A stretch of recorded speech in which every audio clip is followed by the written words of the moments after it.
Hello, I'm the Nostalgia Critic. I remember it so you don't have to. Mighty Morphin Power Rangers.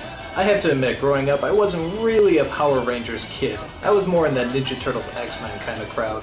In fact, when the show first premiered, I remember saying to myself, there's no way this is gonna catch on. People can't possibly be this stupid. And this is why I'm not in the stock market. The show, about 6 bland teenagers who saved the world from Japanese stock footage, was such a huge hit that they eventually made a movie about them in 1995. And does it suck balls? Major balls. In fact, the only difference between the movie version and the show is that the movie version actually has a budget. But instead of using it on mind-blowing special effects and high-tech wizardry, they used it to go skydiving. In fact, that's how the movie begins, with skydiving. Like someone threw a whole bunch of money at the producers and they said, "Yeehaw! We're going skydiving! Bring the camera along! I'm sure we'll fit it in the movie somehow!"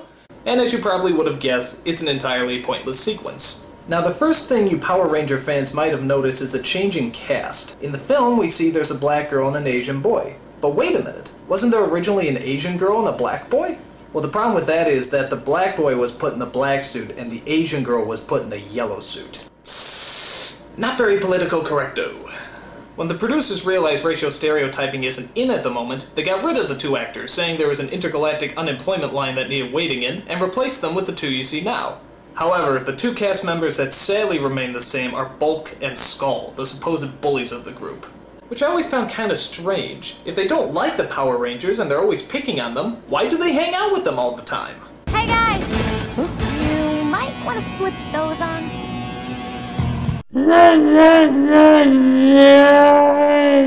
The story, or some semblance thereof, is centered around a space-traveling villain named Ivan Ooze, who's just a little less annoying than Rita and Zed, the Lucy and Ricky Ricardo of evil. Finally, a real man! His plan is to hunt down and destroy the Power Rangers' intergalactic leader Zordon, who, despite having all the powers of the universe, still can't manage to sync up his voice with his lip movements. It is good to see you again, too. Oh, and I forgot about his little assistant Alpha.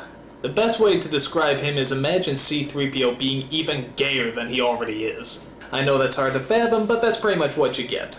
Things start heating up when Ooze starts destroying Zordon for making him miss all the years of torment Earth has gone through. The Black Plague! The Spanish Inquisition!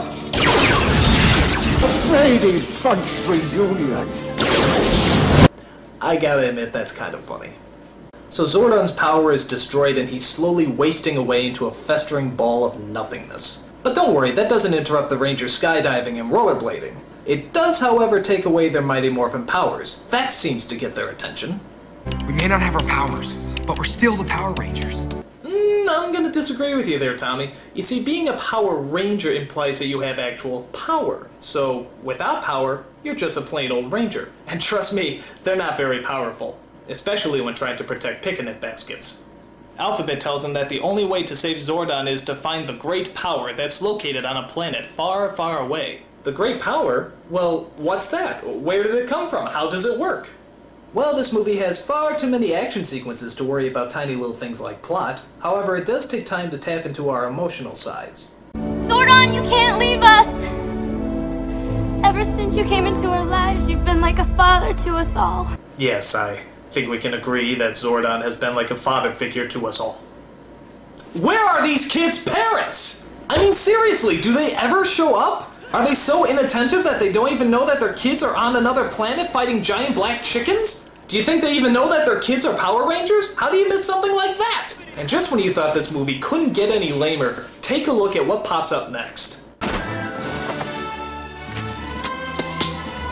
I am Dulcia, Master Warrior of the planet Phaedos. The planet what?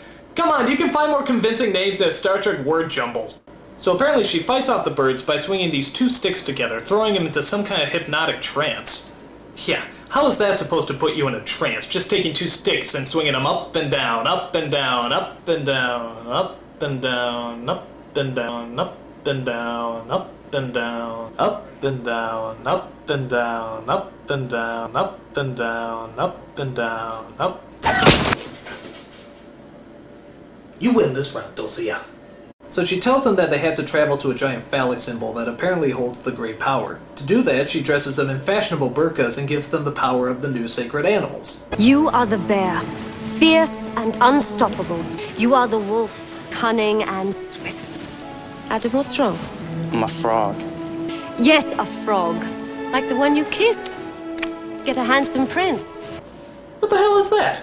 Kissing is my superpower? You shitting me? They get the strength and the swift and I get kissing? What kind of bullshit is that? Don't let her get away with that! Stand up for yourself, maggot! Hey! Hey, bitch, get back here! Where's my real superpower? Hey! Hey! Hey! Fuck this, man. I'm gonna go into anime.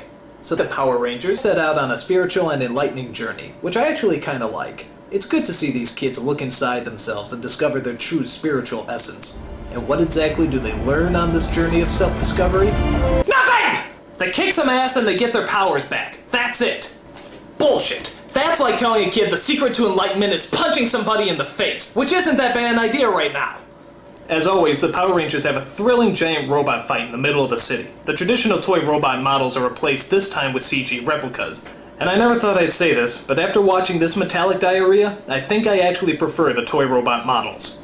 There's also a subplot about how Ivan Ooze hypnotizes all the parents in the city and forces them to jump off a cliff. I'm sympathizing with them at this point. But don't worry, there's a little 12-year-old boy who knows how to operate a crane and a monorail. Where the hell did he pick that up? Was there a how to handle heavy machinery class in grade school? If so, how did I miss that class? The battle eventually works itself up into outer space, where the mother of all finishing blows is thrown. Dude, did you just see that? Real good lesson for the kids, guys. If you can't overcome your enemies, just kick them in the happy sack and they'll go down like anyone else. Top notch! Upon hitting an asteroid, Ivan Ooze is destroyed and the Power Rangers fly off to save Zordon. But unfortunately, they're too late. Zordon is gone. If only they had gone to save him first instead of showing off their brand new fighting moves and special effects. If only. If only. Remember what we learned? To those who possess the great power, all things are possible. No, Tommy, no. That's crazy talk. Come on.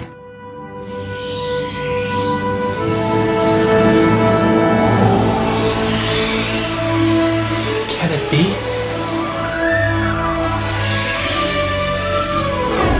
Is it possible?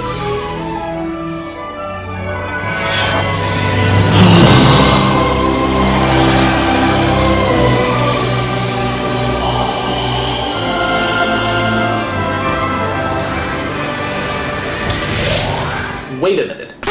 If the great power has the ability to do anything, couldn't they just use it to destroy Ivan Ooze in the first place?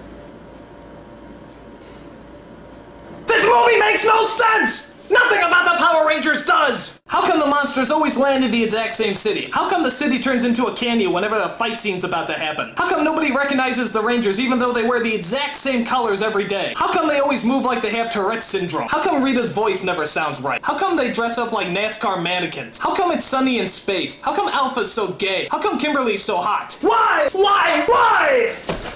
I'm the Nostalgia Critic. I remember it so you don't have to.